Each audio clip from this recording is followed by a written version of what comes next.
We got breaking news, and no, this isn't a rerun. Federal judge blocks the Planned Parenthood defunding. Keeping you informed and engaged, now more than ever. This is Sekulow. We want to hear from you. Share and post your comments or call 1-800-684-3110.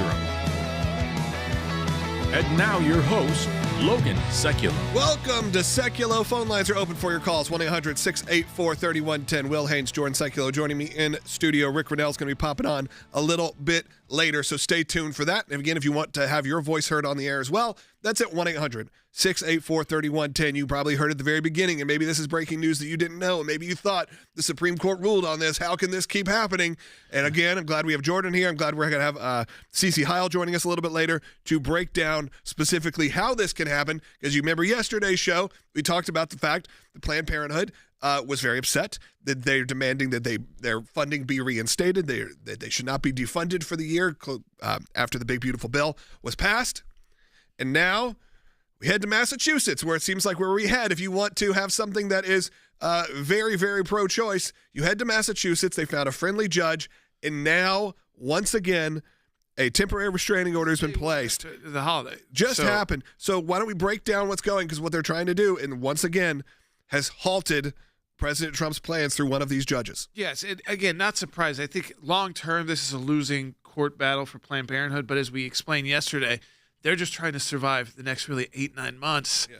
And if you can do that, the funding's not going to get cut, and then it's got to go through legislation again. And so you've survived another year. You've lived to, fight that battle out in Congress. And like I said yesterday, is if we don't stand up behind these members of Congress strongly who did this, and I mean, it took them going down to the final vote in the Senate. It took, J.D. Vance going to cast that 51st vote. Yes. It's because of issues like this that don't get as much attention necessarily running up to it. But July 4th, this bill gets signed into law. By Monday, the first working day since the holiday. What do you think it happened? They go to Massachusetts. They find the judge, Obama appointee, not surprisingly. Now, it's a TRO. Yeah, because we'll say this. The Supreme Court, we thought, ruled where they could not do this. It's not an injunction. Okay, maybe break this all down. This is a temporary restraining order in place for 2 weeks. Now, saying put it on hold until we can make a call. Put it on hold. Let's do some briefing on it, and then we'll make a call on the initial. Then you would have a hearing on the preliminary injunction. They're still going to have hearings on preliminary injunctions, and you still might have judges out there who said, I still believe under that case that I can issue this because Planned Parenthood's in all 47 states. And so if they're in 47 states, I can issue it for those 47 states specifically. That's what they're relying on here. But ultimately, this is really not about the nationwide injunction issue. This is about Planned Parenthood. How can they go into court and say, we must get federal funding? It just doesn't make sense to me. They are a private organization. If the government decides to fund private organization, you elect the government, that's one thing. On the other hand, if the government decides not to say you could go into court and say we must, but they have a lot of allies, a lot of friends. And you can see that time and time again. Don't let it be discouraging, though. This is the moment we have the court. Well, I see that in the comments. A lot of people are fairly discouraged, thinking, well, I thought we had solved this issue, and once again, we're now back, it feels like, to the starting line. You got to constantly fight. Did they give up when Roe versus Wade was overturned? Did they say, we're done fighting on this issue? No, they went into the states. They doubled down in their efforts. This is a time, I think, on top of the fact we talked about when we come back, the IRS clearing up, that your religious leaders can now speak openly from the pulpit. Oh, yeah, this is a big one. On politics. I think yesterday we were talking about how there has to be kind of a resurgence of pro-life movement.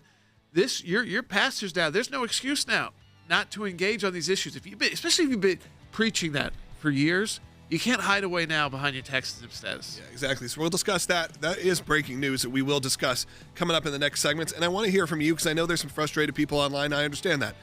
So give us a call at 1-800-684-3110 because we are celebrating 35 years of the ACLJ. That's why we're not going away. That's why we have to continue fighting because of issues like this that come up each and every day, and our team is on it. So I encourage you right now, go to aclj.org/35. That's aclj.org/35. Have your donations doubled today. A great ACLJ member or champion ready to make their pledge and unlock it as soon as you make your donation of any kind. That's at aclj.org/35. We'll be right back.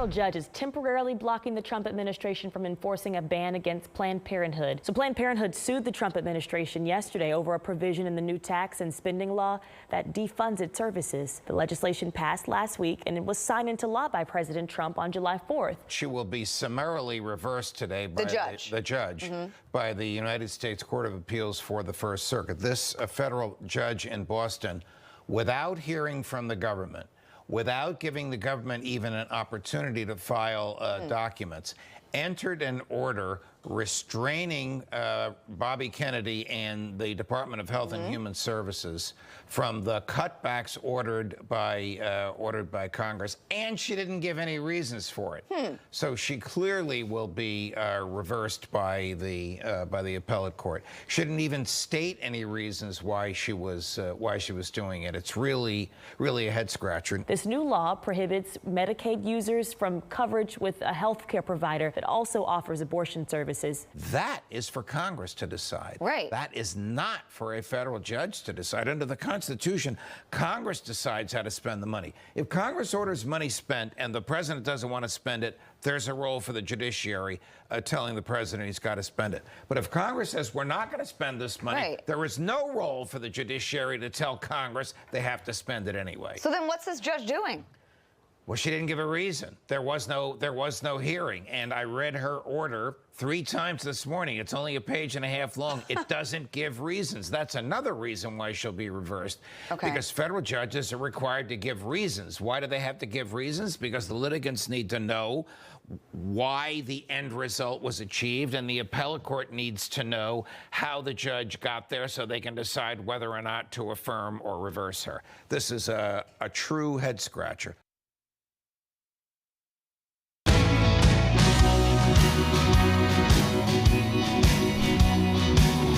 Welcome back to Sekulow. Again, phone lines are open at 1-800-684-3110. A lot of you got questions. I totally understand that because we have seen once again a federal judge come in and say, hey, you cannot defund Planned Parenthood. And of course, this is on the heels of the big, beautiful bill passing, which one of those is having Planned Parenthood defunded for 1 year. And then for it to kind of reopen for negotiations. And they said, you can't do that. They put in a temporary restraining order, found a judge in Massachusetts. We know we've been fighting for life in Massachusetts hardcore for the last year through our campaigns. We know that they are not friendly. We know that sometimes the issues come up, but we do have hope because we have seen good movement in Massachusetts on our campaign to help support pro-life pregnancy resource centers that were being attacked by who? The state, the Commonwealth of Massachusetts. But we've been fighting hard on that for the last year. So it was no shock, Will, when this popped up coming out of, one of our favorite markets, by the way. We have a large listenership there, a large supportership coming out of Massachusetts. That's right. And Jordan, when you look at this, what the complaint filed by Planned Parenthood did was, one, it was a clever move by them in light of the Trump v. Casa opinion, where Justice Barrett was essentially saying you can only offer relief to the plaintiffs before you.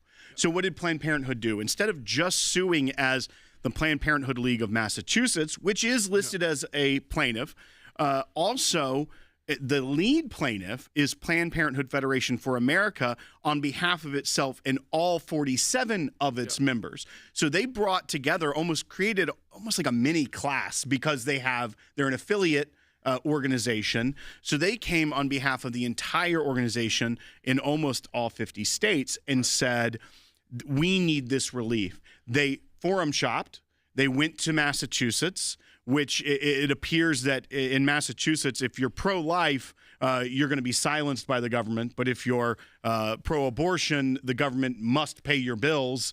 And we're looking at this, and they're alleging 3 issues that they want relief on, and basically the blocking of this portion, Section 71-113 of the big, beautiful bill, that says they want vindicate their rights secured by the Constitution's Bill of Attainder Clause by the First and Fifth Amendments to the United States Constitution. So they're basically saying we're being punished without a trial by looking at this Bill of Attainder Clause, as well as First Amendment. They're saying because we believe in the rights of abortion, we're being punished, and that's a violation of our rights. And the Fifth Amendment of equal protection, they went very broad here, and they found a judge that was friendly to this entire cause of theirs to give them this TRO. We know there's 2 weeks before an injunction hearing, but this is basically where we stand. Yes, and what they always are going to argue is, well, it didn't go through the proper procedure. This is now. Here's the difference in this law, and that the judge. There's no reasoning here. This is a TRO, so you don't have like a opinion at all. You would on an injunction matter, so on the next phase. But the difference here is that this is grasping, like you said. They're going through their history. They're going through the right to abortion, except for the court found that there isn't a federally protected right to abortion. That issue would go back to the states. They go state to state and issue to issue. The court just last week said that you could defund at the state level via Medicaid. So ultimately here, is it a winning battle for them in court? No. This is all an issue of timing. But I think we have to, and we are at the ACLJ taking action, but I do want just people to understand how important it is that we stand up on this issue strongly. And don't get discouraged. Think about how many years we've talked about getting a defunding bill onto the desk of a president who said they would sign it, and it was impossible to get it there.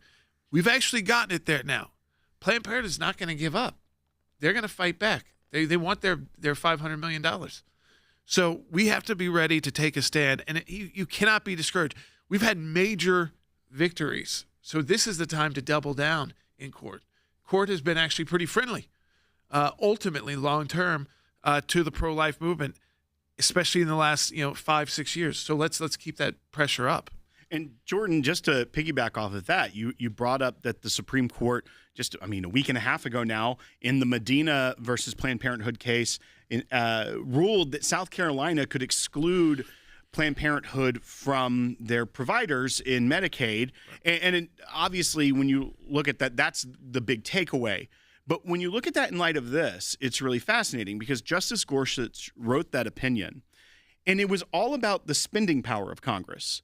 Because the bigger picture was that he was saying that individuals could not sue the state to force Planned Parenthood back into their Medicaid program, because that's not the remedy under the spending power, that there's a contract under the spending power between the state and federal government with Medicaid. This isn't an enumerated right of Congress. It's an inferred right, the spending power under general welfare clause and things of that nature. So it's curious to me as I read the complaint by Planned Parenthood in light of Medina, where the Supreme Court said you can't just sue the state and get your right back here, that they bring up the defund provision is a naked attempt to leverage the government's spending power to attack and penalize Planned Parenthood and impermissibly single it out for unfavorable treatment. Justice Gorsuch, in his opinion, even said that the spending power in and of itself creates benefits for some parties and not for others. Yeah. It doesn't necessarily, unless enumerated, create a right for someone to receive this money. Think of them as like a government contractor, right? So they were bidding to say, we're going to provide these services, so they reimburse us through these programs, and we'll be part of the larger Medicaid program. Do you think that every other company that goes before that just gets a green light? You propose a new jet to the U.S. government. Do they have to go ahead with your production of your jet? No. So this idea that they are entitled to this, that they must now.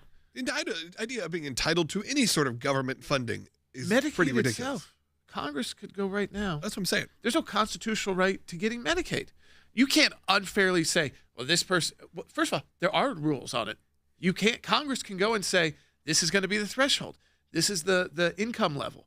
This is going to change this year. This is going to expand this year. We're actually going to cut it back this year. And there's all those talks, right?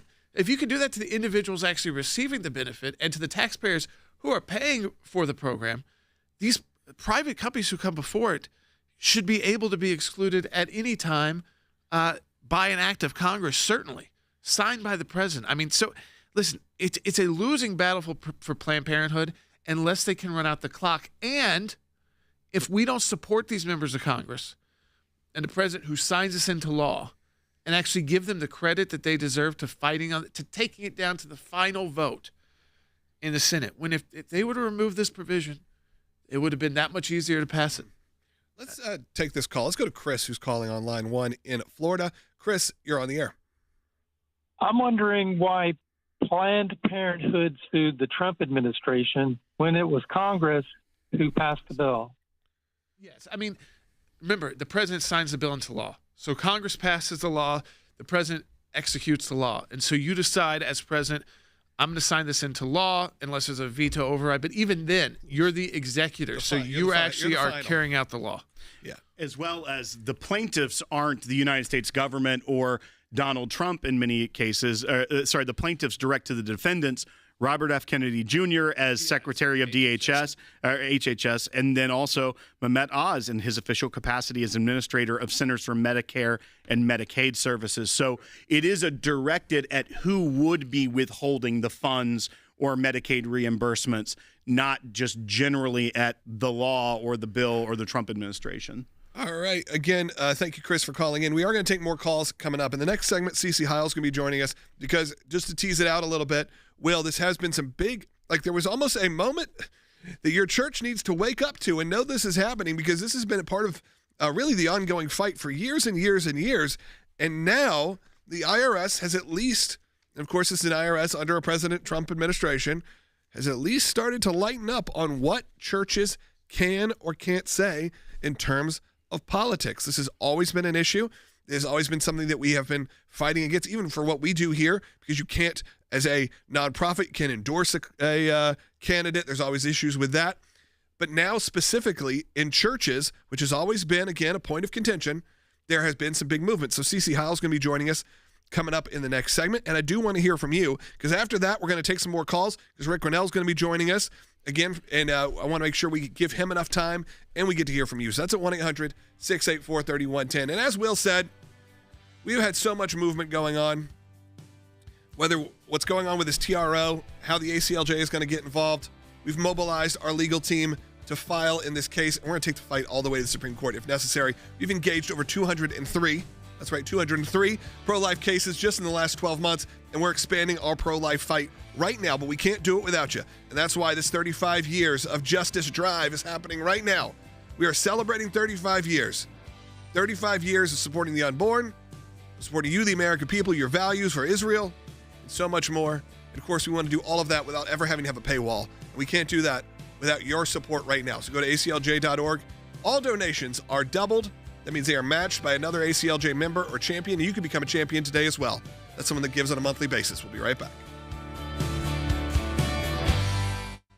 The government watchdog group Citizens for Responsibility and Ethics in Washington has filed a lawsuit to bar former President Trump from appearing on presidential ballots in Colorado. We've talked a lot about this 14th Amendment issue and the attempt to take candidates off the ballot solely by a Secretary of State's decision or a state court decision. The ACLJ is directly engaging this battle for your freedom and your right to vote.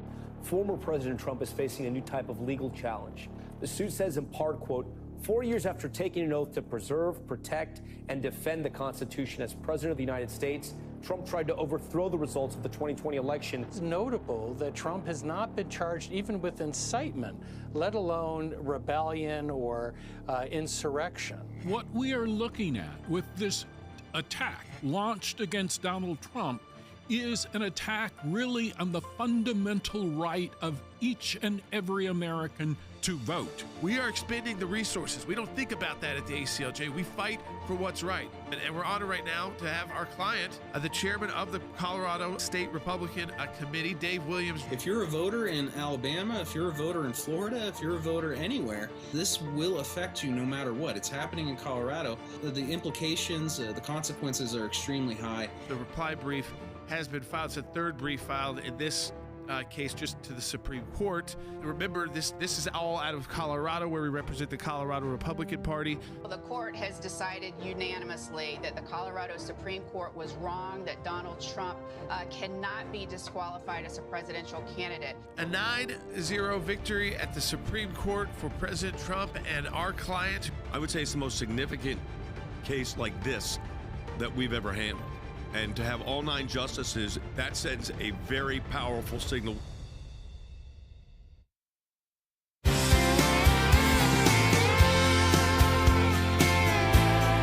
Welcome back to Sekulow. Once again, phone lines are open. I do want to hear from you. 1-800-684-3110. CeCe Hiles now joining us, senior attorney here at the ACLJ, because this is some big breaking news that is really coming out, and you're not going to hear about it very much. It's not like it's making big headlines, but for your church, as we know, a lot of you listen on Christian radio. You've been supporters of Christian values for 35 years as we've been doing this.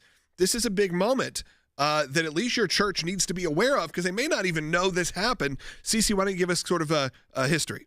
Sure. So yesterday there was a consent agreement entered between the IRS and two churches, and it involves the Johnson Amendment.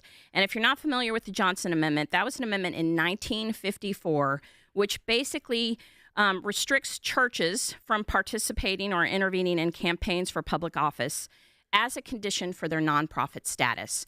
So basically what you're looking at is the Johnson Amendment. If you recall, I mean, the Revolutionary War and religious freedom, we were concerned about King George granting licensure to churches and pastors, basically controlling what they could say from the pulpit. So this is kind of what the Johnson Amendment was doing. It was controlling what pastors could say from the pulpit, especially as related to campaigns. And so this consent agreement, the IRS has consented and saying, we don't think that the Johnson Amendment reaches to churches because it does violate their First Amendment, free speech right, their exercise of religion, due process, equal protection, and the Religious Freedom Restoration Act. It violates all of that. So here we have the IRS under this Trump administration acknowledging they are not going to enforce the Johnson Amendment against churches, which tells churches you can now say what you want and engage, even endorsing, going far as endorsing a political candidate in a campaign. And CeCe, this is obviously something we've followed for a long time. The Johnson Amendment we've had issues with. It even ties into with how we push back against the IRS in the Tea Party cases. The fact that the IRS was heavy-handed in denying the applications of Tea Party groups, trying to effectively weaponize the IRS against conservative thought and speech at the time. But now is a moment, because while it's in a dissent decree and that only affects those two churches in that lawsuit. However, the language of the IRS in it is a wonderful step forward, and basically saying we are not going to be doing this going forward. Here's the crux of it, though, that we have to look forward to, is how we can continue to fight this, because we have a friendly IRS that's not going to put up a big defense if you have to go after something like the Johnson Amendment. We have a friendly legislature, and we have an executive branch that would sign something like this into law. This is a moment that could be seized upon where it could end this bar on speech, the individuals, groups, First Amendment rights to speak freely about issues, because this is a chilling effect. Yes. Even for churches, if they knew it wasn't going to be enforced against them, they would be very cautious not to even talk about issues that are going on in the world, because they're afraid that the heavy hand of the IRS would come after them and try to shut them down. Yeah, tax-exempt status is, very much a coveted thing for churches. And so, absolutely, this Johnson Amendment went further from just endorsing, somebody who's running for a political office. It literally, like you said, had a chilling effect where if a church deemed anything might be termed political, and that's, a lot of things, if you're a church, you want to tell people about pro-life stances. You want to tell people about what you think the Bible says is moral and immoral. The worldview and political view sometimes can be very much intermingled, but also that becomes an issue. And I'm sure there are a lot of churches who would like to speak more who are just afraid. Absolutely. Well, I think it's also or the opposite. We get to turn this around too. Is that you now, as a pastor or as the leaders of the church, cannot hide. Yeah.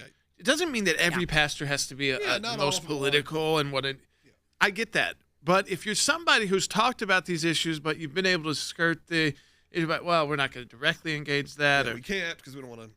You can't do that anymore. So I actually think this is a time where we probably need to double down our efforts. It's only been a few hours, but double down our efforts to educate people about what they can do in the upcoming midterm elections, and then what they could do in the next presidential election. Now, that's how long this interpretation could last if we don't get this done via Congress. But another reason why to get behind our legislators. There's so much negativity on both sides of the aisle about what our Congress is doing.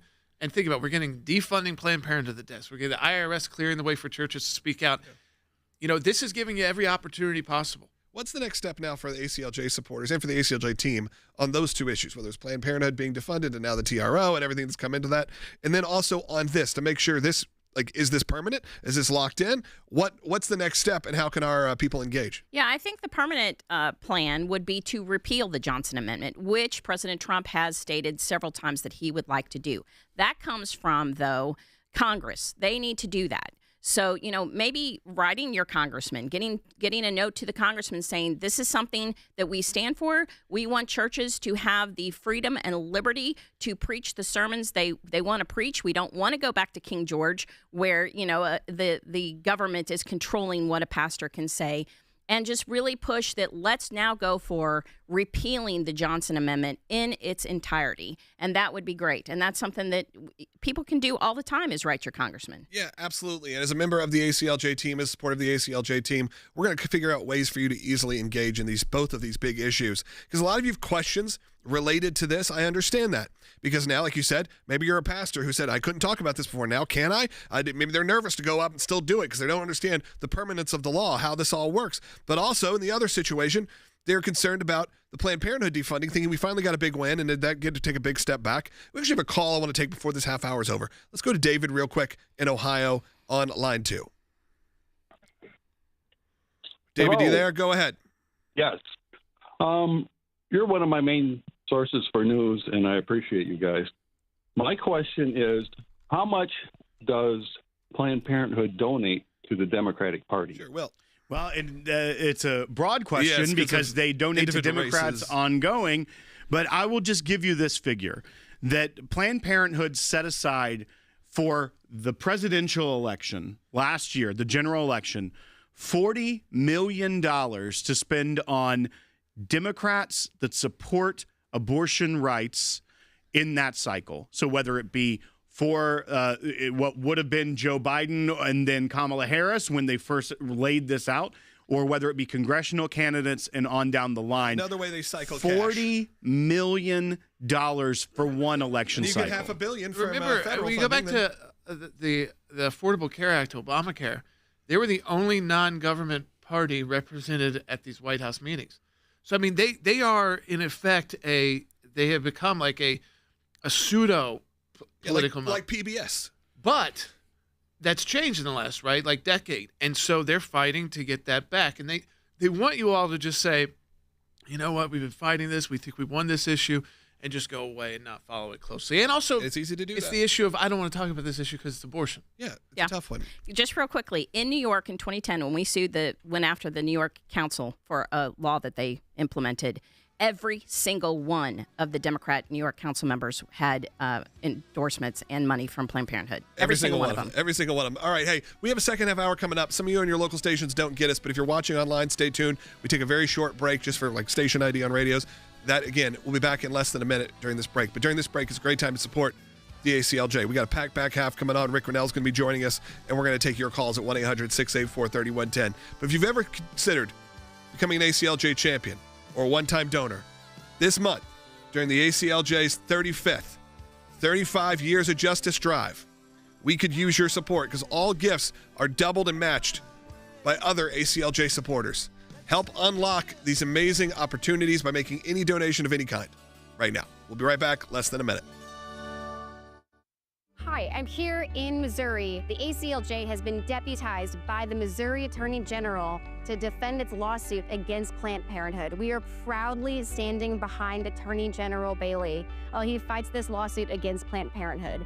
The ACLJ believes with Attorney General Bailey that this is an egregious lawsuit that allows Planned Parenthood to care more about their political clout than it does to care about the patients they claim to serve. This case may be taking place in Missouri, but it's important to every single state. Planned Parenthood, if they're successful here, they'll go to the next state and then the next state. And each time it'll be easier and easier for them to circumvent common sense laws and pro-life values. Because of your support, we get to be on the ground in Missouri defending pro-life values and continuing our mission that we have for 35 years, which is the sanctity of life and religious liberty. Thank you for your support. We are so thrilled to be joining the fight for the next 35 years. Keeping you informed and engaged, now more than ever. This is Sekulow. And now your host, Logan Sekulow. Second half hour of Sekulow. Here we are. Will Haynes joining me in studio. Rick Grenell's coming up in the next segment. We're going to restate some of the news that's been going on as we have seen a TRO, a temporary restraining order, be put in place on that defunding of Planned Parenthood. First, when you sent it to me, Will, last night, I was driving and my wife was next to me. I go, see what Will's texting me because we were on the way to a movie. And she's like, I think it says that there's a restraining order from Planned Parenthood against RFK Jr. I think, what's going on here? Well, and that is effectively what it is. It is in his official capacity as the HHS secretary, as well as the Mehmet Oz, who's in charge of Medicaid and Medicare distributions. But what happened is this lawsuit that was filed, and we knew it was coming. Planned Parenthood said they were going to sue. They filed the lawsuit and immediately got a temporary restraining order from this judge out of Massachusetts. And they were clever because they presented themselves before the court as this nationwide organization and therefore got relief for the nationwide organization. This temporary restraining order only lasts 2 weeks, and then there will be hearing on preliminary injunction.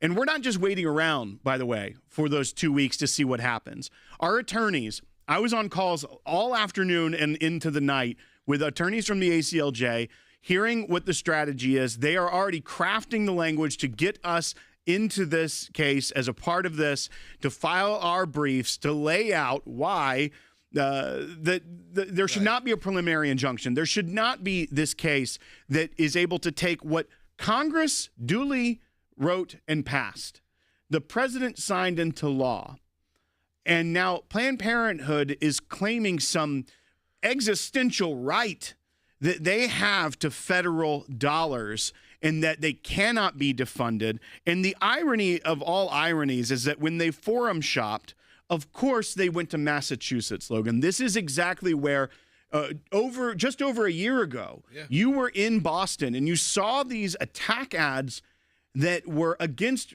pregnancy resource centers, pro-life centers, that said... it's exactly a year ago this week. Exactly a year ago this week was when I was walking around the streets of Boston and saw the Avoid Anti-Abortion Center ad campaign being run by the state. They say Commonwealth, but we can make sure you understand what we're talking about, of Massachusetts. State-run campaign saying these pro-life centers are bad news. I don't know why. Maybe because they provide formula. Maybe because they provide clothes. Maybe because they provide prenatal visits and ultrasounds. We don't want that.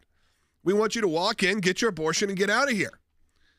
But of course, that's exactly where Planned Parenthood turned, because though the people have spoken out in Massachusetts en masse for us, they were not happy with this campaign. I didn't see one of those posters that wasn't vandalized by someone who was pro-life. You know why? Because even in the state of Massachusetts, the Commonwealth of Massachusetts, even if they're very liberal, there is a large pro-life base, a large Catholic base. Look, you go back to Joe Biden running for president, vice president. This guy was not a pro-choice advocate. He was actually one of the people who you'd say was one of the pro-lifers on the Democrat side. That's what comes out of that area, from that Irish Catholic background. A lot of that happens there. They may be Democrats, they may be voting for unions, they may be voting for all of these different things that are not conservative, but they're religious people who are not happy that the Commonwealth has done this. And I'm sure when they see this again, now when they've defunded Planned Parenthood, to see that Massachusetts has once again stuck their neck into this, it's going to be a problem. Well, and Logan, you even said last year when you were explaining to everyone, when we started this campaign, this two-pronged effort, one, to sue the state and the abortion organization, REN, for their silencing and their attack campaign and their smear campaign against these PRCs, you said this is going to be the battleground. They're doing it there so they can test how it will work across the nation. Once again, you were right, because now we know that that's where Planned Parenthood forum shopped to try to find a judge that would give them this national relief, even in spite of the Trump v. Casa decision. Hey, we only got 35 seconds here until we get to break. Rick Grenell's going to be joining us. And then after that segment, I want to hear from you.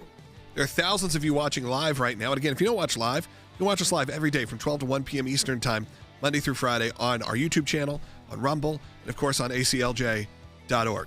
But right now, I'd love for you to get online, get on the phone, give us a call, 1-800-684-3110. We'll take as many of you can. If you are an ACLJ champion, you got to make sure, tell our phone screener, because you get bumped up to the very front of the line. That, again, is 1-800-684-3110. We'll be right back. 6 months ago, 2 wildfires broke out in Southern California, turning several communities into disaster zones and turning the lives of thousands of Southern Californians completely upside down. The Palisades fire killed 12 people. It burned more than 23,000 acres and destroyed more than 6,800 structures. 18 people died in the Eaton fire. That wildfire burned just over 14,000 acres and destroyed more than 9,400 structures. Many survivors say the road to recovery is filled with roadblocks. Of the more than 12,000 homes burned, county officials have only issued 85 building permits. Just 1 in 4 homeowners with severe loss have had their insurance claims fully approved. Rick Grenell, his so-called czar, had the audacity today to attack this state on this anniversary for not raking its forest when we have a federal forest fire over 80,000 acres on Donald Trump's forest. It's been a long 6 months for those affected by the Eaton and Palisade wildfires. And while city officials say 80% of residential sites have now been cleared, evidence like these burnt cars, charred signs, bulldozers, and building remains smelling of smoke shows how things are nowhere near back to normal in Altadena or Pacific Palisades. Rick Caruso has been extremely critical of that. I want to show you that tweet if we have it there. He posted on X earlier today saying that we deserve better. Mayor Bass has repeatedly emphasized a rapid pace of rebuilding, including permits. Thousands of homes were destroyed, and yet fewer than 100 building permits have been issued after 6 months. Does anyone believe this is rapid building? This group of fire survivors says their community is still in pain every day and came together to share about the challenges of rebuilding, losing temporary housing, and still not getting payments from insurance companies.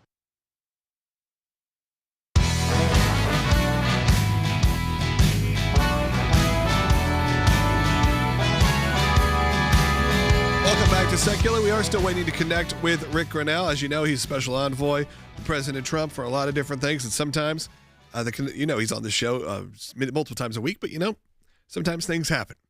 You can't blame him. That sometimes is just part of the deal. So I actually am going to encourage you to call in right now at 1-800-684-3110. If you're watching during the break, it's because you saw Gavin Newsom called out Rick Grenell specifically on the 6-month anniversary of the Palisades fires. We're going to talk about that when we get in touch with Rick. Hopefully it's today. You never know. Things change. But I want to hear from you right now. So give me a call. If you're a supporter of the ACLJ, I want to hear from you. I want to hear from why.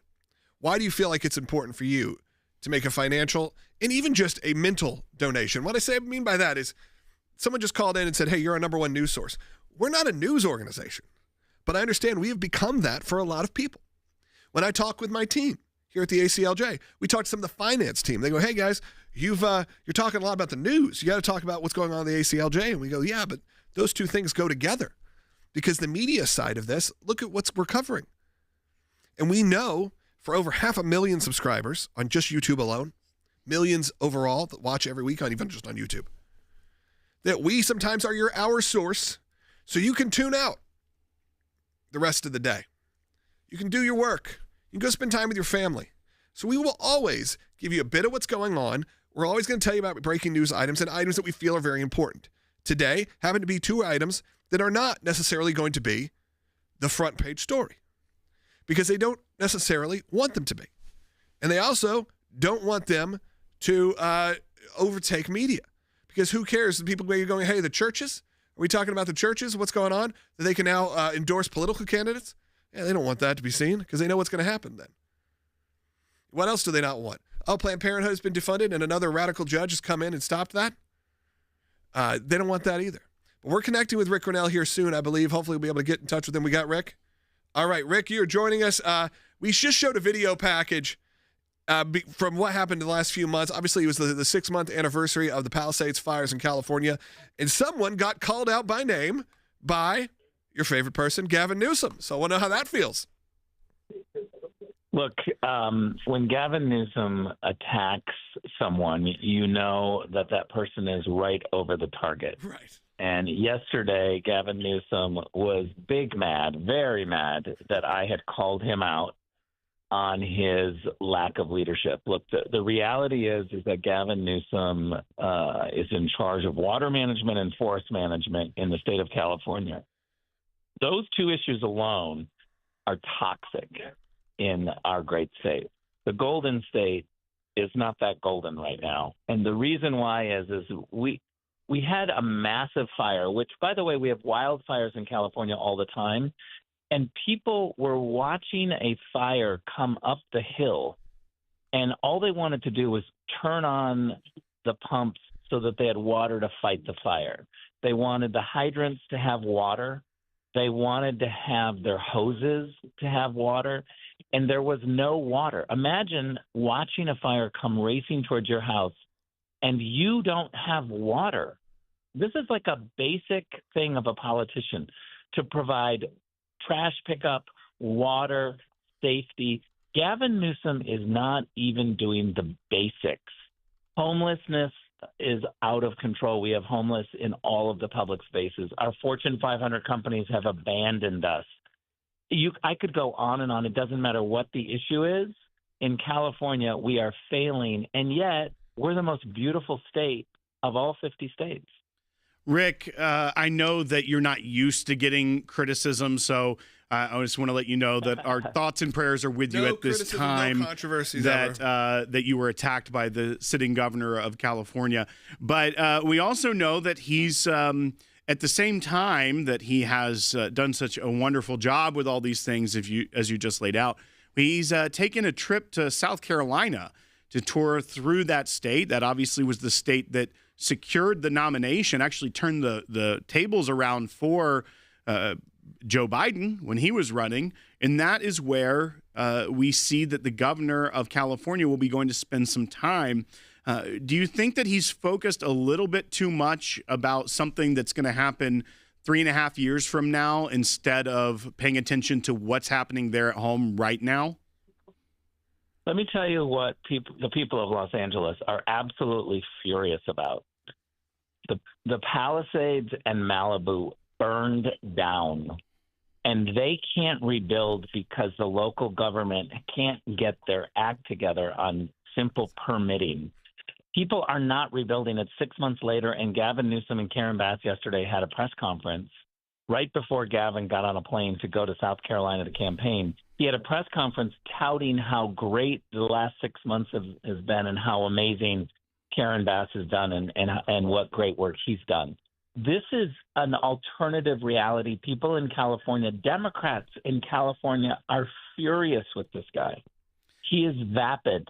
He is a robot. I pray to God that the Democrats nominate him, because Democrats in South Carolina, if they are so partisan where they think that somebody like Gavin Newsom is going to do well in a swing state of Ohio or Pennsylvania, I say double down and go for it. Because when this guy, Gavin Newsom, walks into a swing state, regular common sense Americans are going to be so turned off by his hair gel, his robotic personality, his contrived voice, and his failed policies. The guy is a disaster. It's a red light screaming for the Democrats to avoid him. And yet, South Carolina Democrats want to roll out the red carpet for the worst governor in America?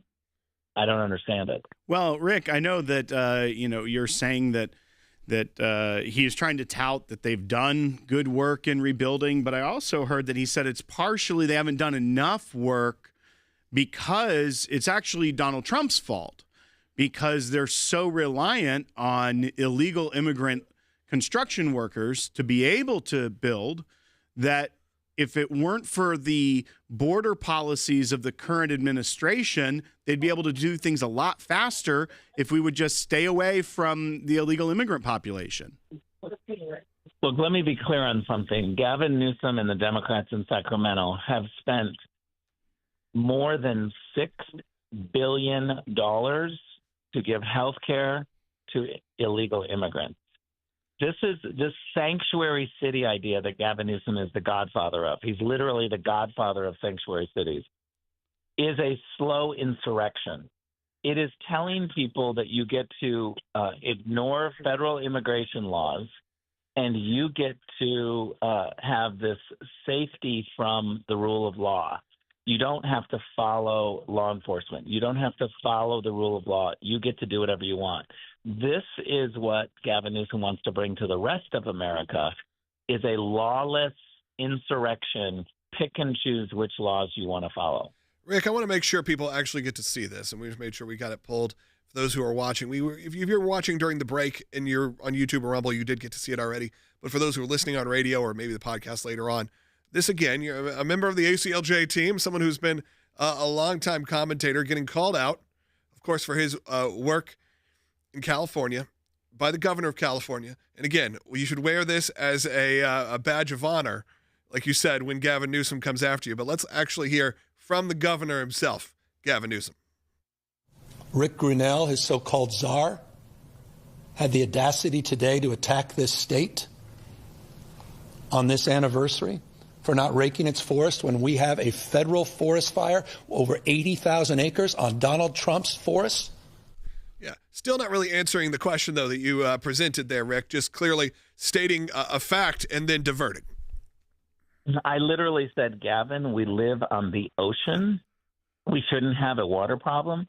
And you'll notice that what he did there is he said Rick Grenell is attacking the state of California. I'm attacking Gavin Newsom, not the state of California. The state of California can't stand him. And we're tired of the excuse making and the victimization that he always pulled out. He's always the victim. And again, I just want to finish by saying this. I pray to God that the Democrats nominate this guy. He barely works in a radical state like California, where the entire state, remember, Sacramento is run by Democrats. Republicans are not in control of anything in the state. The Democrats can do whatever they want, which is why we have billions of dollars going to illegal immigrants, the homeless taking over, and Fortune 500 companies leaving. It's not common sense in California, and this won't work in a single swing state. Rick Grenell, thank you so much for joining us. Again, senior advisor for national security, foreign policy, but always also good to hear about his thoughts when he's getting called out by the state of California, not the state of California, by the governor of California, Gavin Newsom. Someone who's easy to pick on, who ends up becoming sort of the butt of a lot of jokes, but a guy who actually has a lot of power. And when you hear them, again, when you support the work of the ACLJ, you're supporting having people like Rick Grenell on our team. And come on, you got to wear that as a badge of honor as well if you're listening to this, to know you're supporting people that even get under the skin of the governor of California. And with that, Rick, thank you so much for joining us. We're going to be taking a lot of phone calls in the next segment if you call in. And we got right now 4 lines open. I want to hear from you. So give me a call at 1-800-684-3110. Pat, you're going to be up first right after this short break. Again, 1-800-684-3110.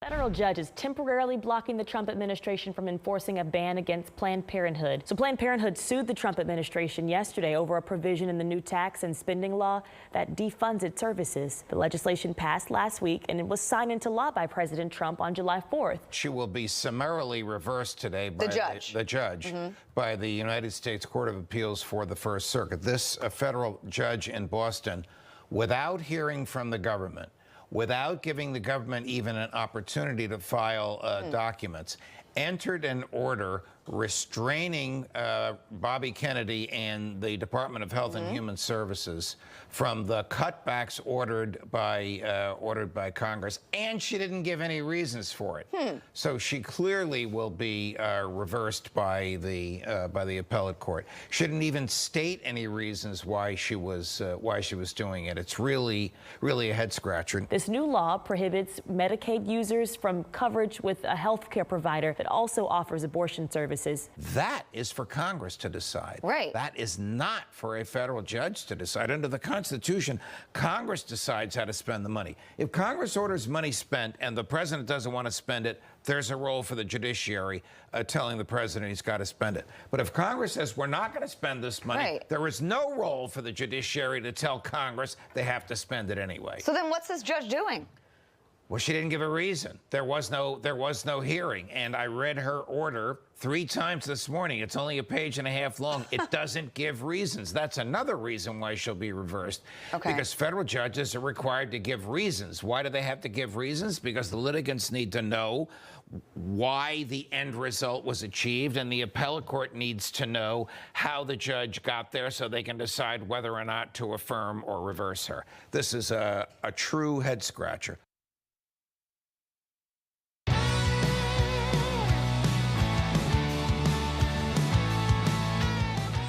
Welcome back to Sekulow. Phone lines are still open for you. And actually, we lost a caller, so we got 5 lines open. Usually this is when I like to take as many calls as I can. I got a lot of people watching, thousands watching online alone.